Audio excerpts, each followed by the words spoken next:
Howdy folks, John here. Got a short little RC Tech video for you tonight on the RadioMaster TX16S real-time clock battery, or RTC battery. All these TX16Ss use a little 3-volt lithium cell. It's a CR1220 to back up the clock memory and the date when the radio isn't turned on. And this will apply to the original TX16S, the Max, the special editions, the Mark II, and even rebranded ones like the Eachine. You'll know your real-time clock battery is dead if whenever you turn on your radio, the date and the time show as January 1st, 0000 hours. And depending on your alarm settings, you may also get a screen showing you that the real-time clock battery is dead when you first power it up. And another way to find out is if you go into the system settings, scroll over to your hardware icon. Now this will vary depending if you're running Open or Edge TX, the menu layout here. On Edge here, it's showing right on the first screen. We don't even have to scroll down. RTC voltage, 0.34 volts. So yeah, definitely dead. And it's been my experience that these RTC batteries last about 3.5 to 4 years. Feel free to leave a comment below what time frame you're getting out of it. It'd be nice to know more data points. And again, it's not a matter of if your RTC battery will die, but when. So eventually you're going to have to change it if you keep your RadioMaster radio for over 3 years or whatever. Let's get into them. If you already know how to open up your TX16S, feel free to jump ahead to the next time chapter. Depending on which radio you have, the fasteners may be slightly different. The original RadioMaster used 4 Phillips screws. So you'd need a Phillips screwdriver as well as a 2.5mm hex driver to get the antenna housing off. The later versions, they went all hex. So they're using a small 2.mm hex for your 4 on the back and still using the 2.5 for the antenna housing. So to open these up, you have to take the side grips off.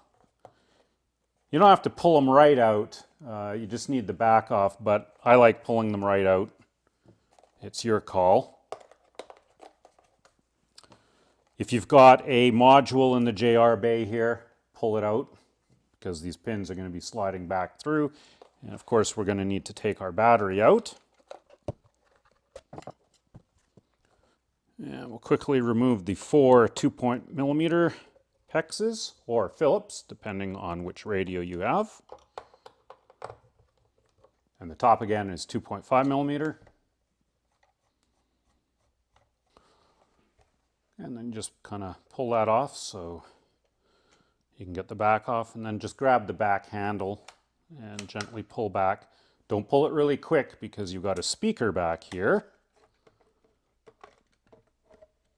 that's wired in. So you can unplug this if you wanted to, but you don't have to. You'll notice I'm on a towel or assembly towel. This is an Align assembly towel. And that's just to protect the radio from getting scratched. Again, you're going to need a CR1220 battery. And it's been my experience that, yeah, you may pay a little bit more for the brand name ones like Panasonic, Sanyo, Maxell, Duracell, Eveready. But they generally last longer than the no-name brand ones. But get whatever you want. I'll have links below in the description if you can't find a 1220 cell locally. The RTC battery is right to the right top corner of the processor. To get it out, very simple. There's a little sprung tab here. It just pops out. I'm just using a toothpick here, so nothing shorts. Oh, there we go. And we'll put our new one in. And if you're wondering why I'm wearing gloves, it's to appease the keyboard know-it-all warriors that will come out and say that fingerprints will cause a battery to drain down. That has never been my experience. Leave comments below.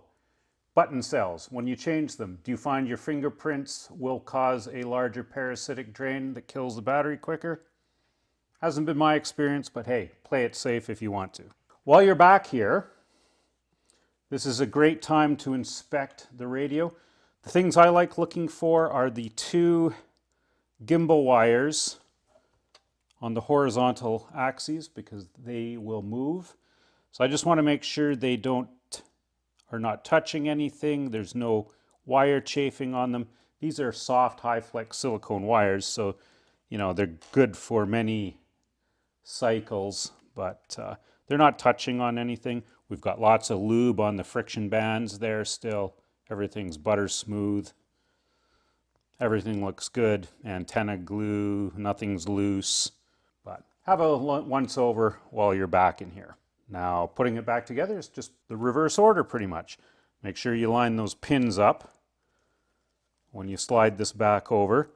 Make sure your wires aren't getting pinched anywhere on any of the standoffs.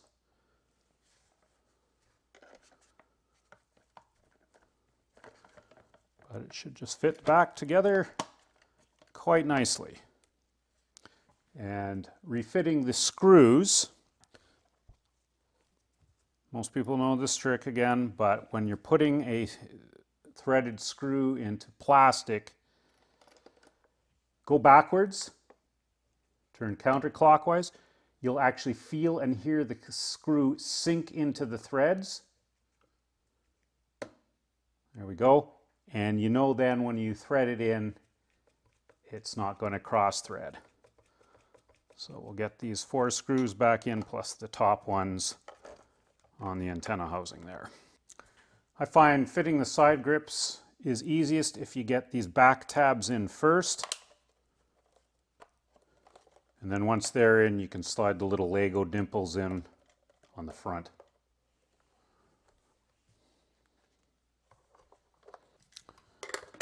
Cover on. Get the old battery plugged back in. And just using the Q-tip to make sure it's pressed all the way in.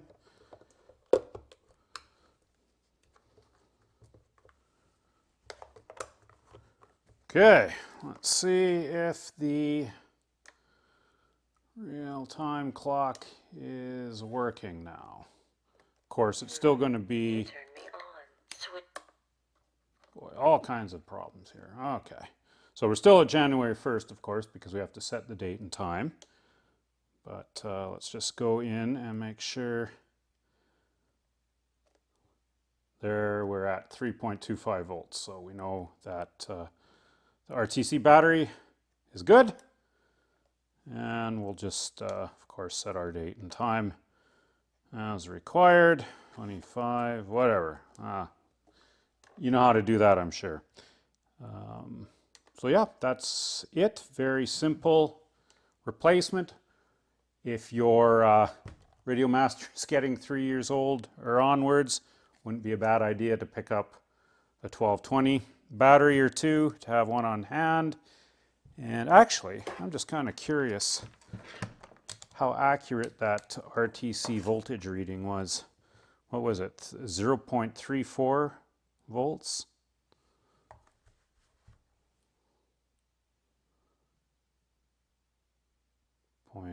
.228.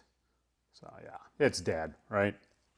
And to confirm if the RTC battery is definitely working, after you set the date and time, just turn it back on, make sure the time and date are correct. Perfect. Oh, and if you're wondering if having a dead RTC battery will negatively affect anything with the radio performance, not at all. You can still go flying. It's not going to keep you grounded with that. The only thing is you won't have the correct time and date showing. Oh, and the other thing that will happen is in your log files, it date stamps all the log files. So if your RTC is dead, you won't get the correct date stamp on those. Other than that, no problem at all. Very simple to replace the RTC battery if you have to. Hopefully that helped you out. Thanks for watching, folks, and until next time, happy flights.